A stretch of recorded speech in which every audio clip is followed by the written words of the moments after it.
동학개미라고 불리는 그 한국의 그 영끌 주식 투자자들이 있습니다.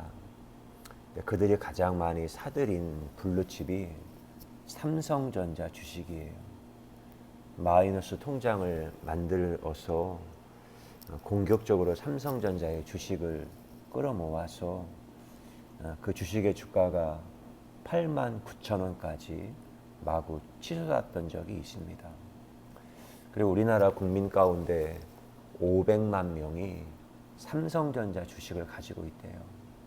그러니까 우리나라의 10명 중에 1명, 물론 저는 뭐 주식을 하고 있지 않지만 거의 아마 주식을 하는 사람들의 사람들이 그 주식을 가지고 있다는 것이죠. 상당한 우량주인데 어제 날짜로 제가 주가를 한번 검색을 해보니까 65,000원까지 떨어졌습니다. 89,000원 하던 주가가 65,000원으로 폭락을 했어요. 삼성전자 주식이 왜 이렇게 계속해서 떨어지는가?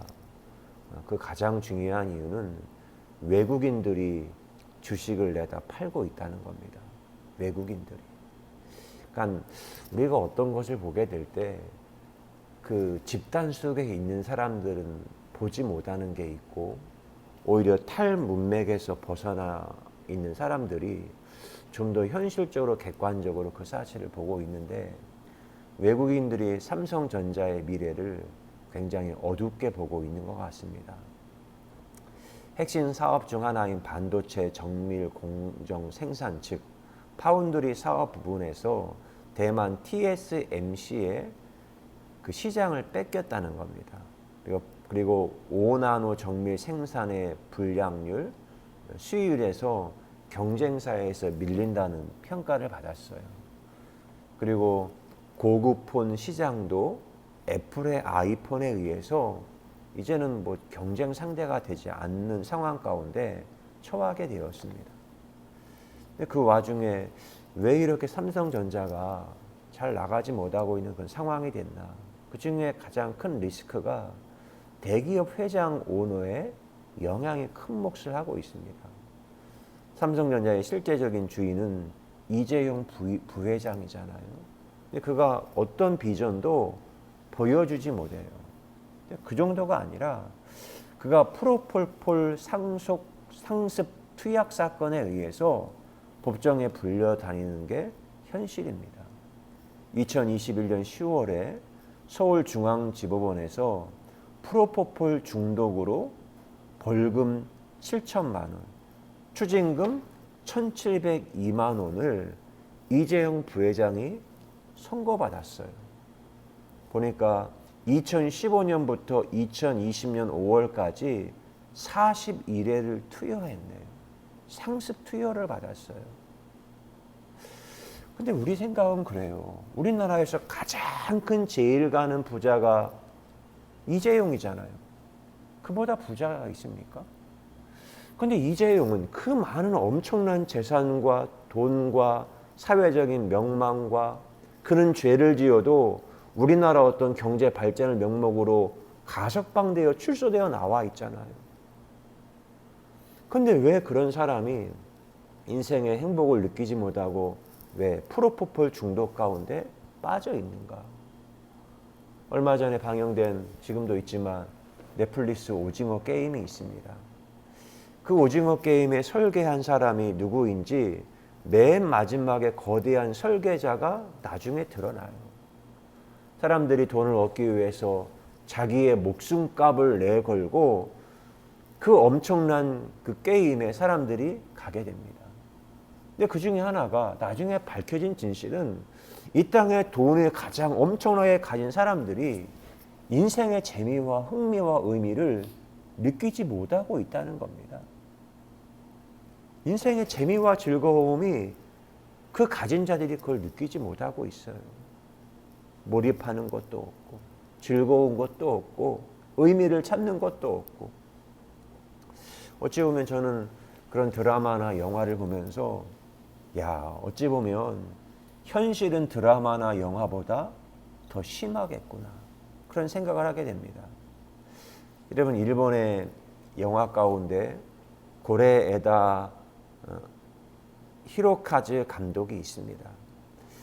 그가 2018년에 어느 가족이라는 영화를 통하여 칸 영화제 황금종려상을 수상을 했어요. 최고 수상을 했거든요. 근데 그 사람은 사회 비판을 꾸준히 합니다. 그리고 이번에 칸에다 진출한 가운데 하마구치 류스케라는 감독이 있어요. 근데 그 사람도 마지막 촬영을 한국에서 했습니다. 그리고 그 아카데미 분장상을 수상한 카즈히로라는 그 일본의 감독이 있어요. 기생충이 수상하전에 2018년 아카데미 시상식 분장상을 수상을 했어요. 그리고 2020년에서도 분장상을 수상을 했고, 그런데 2018년과 2020년 사이에 이 카즈히로가 일본이 너무너무 답답하다는 거예요. 그래서 이 사람이 미국으로 귀화를 했습니다. 이때 기자단 인터뷰에서 일본 언론 아사히 신문에 오가와 토시오 기자가 질문을 했습니다. 당신이 일본에서의 경험과 일본인으로서의 헤리티지가 당신의 수상에 어떤 영향을 미쳤나요?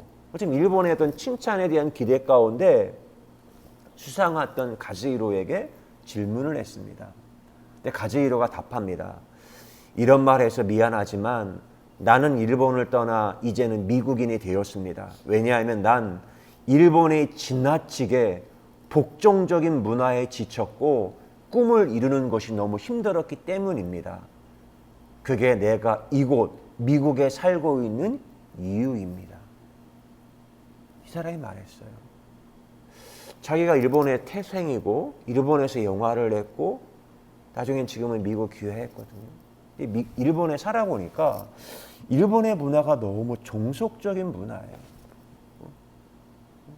돈과 권력과 사회적인 평판 이런 것에 완전히 종속되어 있는, 신화가 되어 있는 일본의 문화였습니다.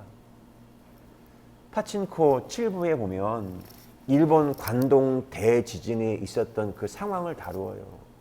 근데 거기에 그 야쿠자를 이끌었던 한 사람이 등장하거든요. 거기다 보면 일본이 왜 이렇게 병폐적인지 그 중에 하나가 사회적인 평판, 내가 무엇을 원하는 것보다 타인의 시선에 비춰진 나의 모습이 얼마나 중요한 건지 그것에 완전 찌들어 있는 일본의 사회상이 파친코 7부에 등장을 해요. 저는 이런 현실에 이제는 직면합니다. 이런 현실을 회피하지 않고 현실에 직면해서 지금 어떤 상황인지, 그리고 이제는 현실 그 아픈 고통을 끌어안고 품은 다음에 새로운 세계로 건너가 그 고통을 새로운 예술의 꽃으로 피우는 그런 감각이 우리 안에 있어야 한다는 거예요.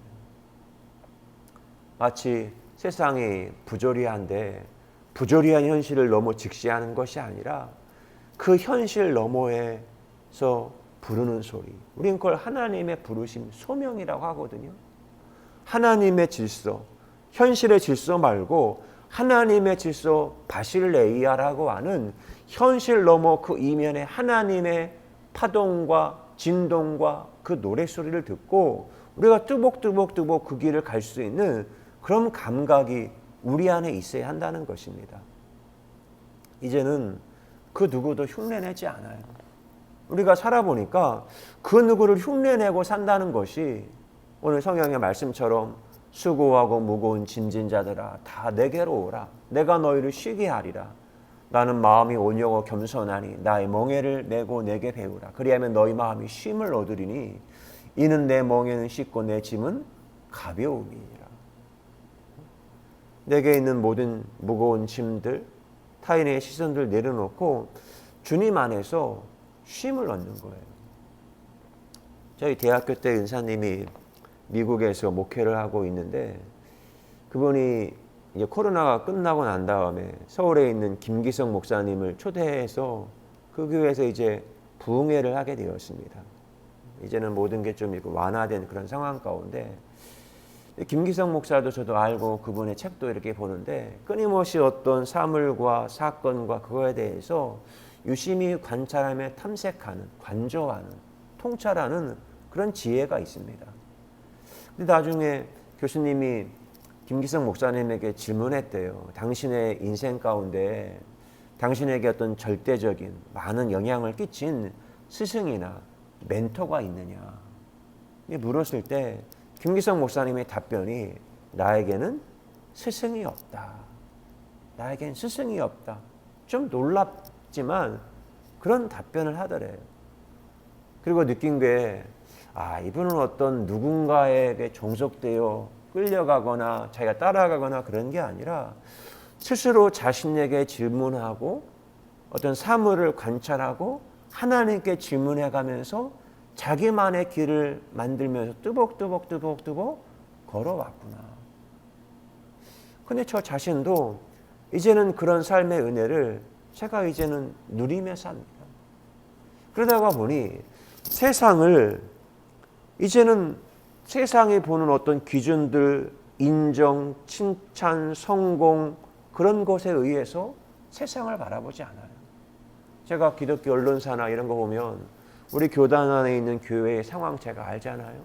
근데 언론을 이렇게 보면 언론이 사실을 기초해서 진실을 말하는 게 아니라 조금의 어떤 사실 앞에 거짓을 말해요. 취재비 받으려고, 돈 받으려고. 왜? 언론사도 살아야 되니까.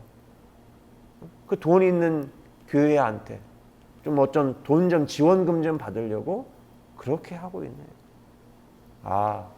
이제는 이 모든 것을 내가 스스로 잘 관찰하는 게 필요하겠구나. 이런 성경의 예언서들이 있잖아요. 선지자들. 그들은 끊임없이 이스라엘 백성이 타락하고 죄를 지을 때마다 하나님의 말씀을 증거했어요. 회개해야 한다고. 물론 그들에게 동조했던, 왕의 권력에 동조했던 거짓 선지자들도 있었죠. 오늘 우리에게 어떤 이제는 권력이나 돈이나 성공이나 사람이나 이런 것을 벗어나서 자연을 이렇게 관찰합니다. 관찰하면 자연이 말하는 게 있더라고요. 그리고 지난주에인가요? 쓴 시 한 편입니다. 그리고 땅이 울렸다. 파친코를 보고 일본도 보고 우리나라의 어떤 역사적인 맥락도 보고 썼던 글입니다. 그리고 땅이 울렸다. 자칭 우주의 중심, 그러나 저당 잡힌 그대. 동경에서 땅을 뚫어 구멍을 만들고 길을 내지. 서해 시작 대판 오사카에서 구멍을 연결하여 길을 낸다. 동서의 전쟁, 동서의 화합, 자기를 상실하고 대본영 참모, 메이지 유신의 그림자에 저당 잡힌 그대. 제국의 시대 스스로 유럽과 미국을 흉내내지. 역사가 파투냈지만 그럼에도 불구하고 파친코 세계에 파고들어 자기 숨을 쉬는 자인이지. 코마 상태 깨어나 질문하네. 여기 어디예요? 내가 왜 이러고 있는 거예요? 아침마다 낯선 나라, 이방인이어도 괜찮아. 순례자의 길, 흥에 겨워 춤을 출 때 스스로 그러함의 별이 되는, 우주가 보금자리 되는 카오스에 핀 코스모스. 기도합니다. 좋으신 하나님 감사합니다. 인생의 삶에 카오스, 혼돈, 불안, 태움의 상황을 직면했습니다. 그러나 그 상황에 하나님이 수면에 운행하시는 하나님의 바람이 있었고 빛이 있으라 하시며 하나님의 빛이 있으며 새로운 시공간을 창조하신 그 처음을 창조하신 하나님의 경륜을 찬송합니다. 근데 그 하나님의 창조하심이 빅뱅의 순간 태초만이 아니라 지금 여기에도 수면 위에 하나님의 바람이 운행하시며 캄캄한 이곳에 빛으로 말씀하시며 새로운 시공간을 열어주시는 하나님의 놀라운 창조의 섭리와 경륜을 찬송합니다. 오늘 하루를 살면서 어제와 다른 오늘 내게 주어진 하나님의 소명과 파동 앞에 내가 함께 춤추며 노래하며 프리마돈나의 춤 가운데 지금 여기를 아름답게 경작해서 하나님 앞에 올려드리는 산 제사, 산 예배의 날이 되게 하신 것 고맙습니다. 사랑합니다. 예수 그리스도의 이름으로 기도드리옵나이다. 아멘.